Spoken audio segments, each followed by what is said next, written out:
அன்பிற்கினிய தேவ பிள்ளைகளே, இன்று ஒரு புதிய காலத்தை நாம் துவங்குகிறோம். விபூதி புதன், திருநீற்று புதனிலே நாம் இந்த தவ காலத்தினுடைய பயணத்திலே அடியெடுத்து வைக்கிறோம். பிரியமானவர்களே, போலந்து நாட்டிலே ஒரு அருட்தந்தை சில்வஸ்டர் என்கின்ற ஒரு அருட்தந்தை கிட்டத்தட்ட 172 அடி உயரமுடைய கிறிஸ்து அரசனுடைய ஒரு உருவத்தை வடிவமைக்கிறார். அதை கட்டி எழுப்புகிறார்கள். 52 மீட்டர் உயரமுடைய 172 அடியுடைய ஆண்டவருடைய இந்த உருவத்தை திறந்து வைக்கிற அந்த நாளிலே அவர் சொல்லுவார், நான் குருவாக திருநிலைப்படுத்தப்பட்ட அதை நினைத்து பார்க்கும் பொழுது இன்றுதான் எனக்கு மிக மகிழ்ச்சியாக இருக்கிறது. இதுவரையிலும் எனக்கு ஒரு பெரிய நிறைவே இல்லை.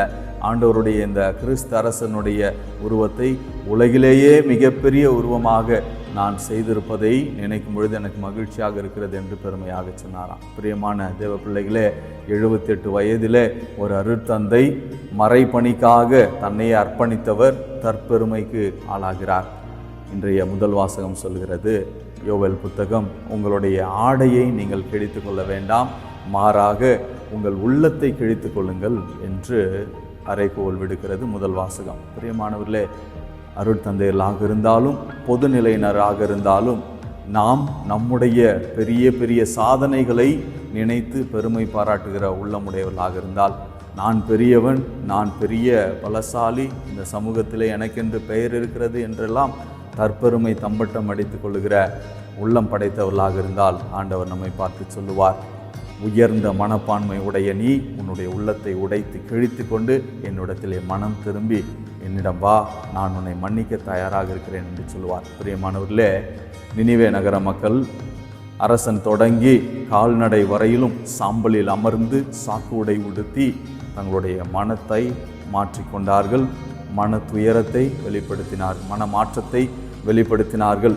அதனுடைய பிரதிபலனாக ஆண்டவருடைய மனம் மாறி அவர்களுக்கு தருவதாக வைத்திருந்த தண்டனைகளை எல்லாம் ஆண்டவர் மறுத்து அவர்களை மன்னிக்கிறார். பிரியமானவர்களே, நாம் செய்திருக்கின்ற குற்றங்களை எல்லாம் நாம் மறந்து நாம் மனம் திரும்பி ஆண்டவரிடத்தில் வருகிற போது அவர் நம்மை மன்னிக்க தயாராக இருக்கிறார். அதற்கு இந்த தவ காலத்தில் நமக்கு கொடுக்கப்படுகிற முக்கியமான 3 தூண்கள்: ஜெப வாழ்க்கை, மிகுந்த ஆழமான ஜெப வாழ்க்கை.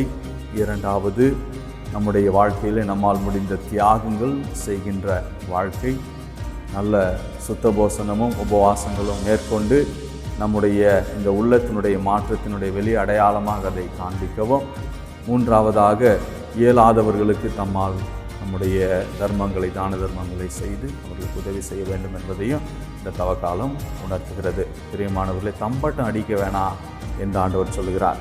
நீங்கள் தியாகம் செய்கிறத ஊரறிய செய்ய வேணாம், நீங்கள் உபவாசம் இருப்பதை ஊரறிய செய்ய வேண்டாம். உபவாசம் இருந்தால் முகத்தை கழுவி தலையில் எண்ணெய் வைத்து அமைதியாக யாருக்கும் தெரியாமல் மறைவாக நீங்கள் இதையெல்லாம் செய்யுங்கள். மறைவாக இருக்கிறதை காண்கிற தேவன் உங்களுக்கு மறைவாக பரிசளிப்பார், கைமாறு அளிப்பார் என்று நற்செய்தி சொல்கிறது. பிரியமான தேவ பிள்ளைகளை, இதை உள்ளத்தில் எடுத்துக்கொள்வோம். நம் உள்ளத்தை கிழித்தவர்களாக, உடல் ஆடையை அல்ல, உள்ளத்தை கிழித்தவர்களாக ஆண்டவரை நெருங்கி செல்லுவோம். பிரியமானவர்களே, நாம் இந்த தவ காலத்திலே சற்று சிந்தித்து பார்ப்போம், ஆழமாக உணர்வோம். யாருக்கும் தெரியாத மறைவான இடங்கள் எல்லாருடைய வாழ்க்கையிலும் இருக்கு. ஒரு ஷேடோ லைஃப் என்று சொல்லுவார்கள் சைக்காலஜியில். வெளியிலே தோன்றுகின்ற வாழ்க்கை ஒன்று, மறைமுகமாக உங்களுக்கும் கடவுளுக்கும் மட்டுமே தெரிந்த ஒரு சில பகுதிகள் இருக்கின்றன. அவற்றையெல்லாம் சற்று நினைத்து பாருங்கள், ஒப்புக்கொடுங்கள்.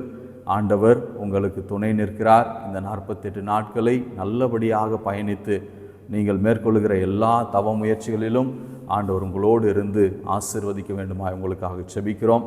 இந்த திருநீற்று புதன் மற்ற ஆண்டுகளில் இருந்த திருநீற்று புதன் போல அல்லாமல் ஒரு புதிய துவக்கத்தை தருகிற ஒரு திருநீற்று புதனாக உங்களுக்கு அமைய உங்களை வாழ்த்துகிறோம், உங்களுக்காக செபிக்கிறோம்.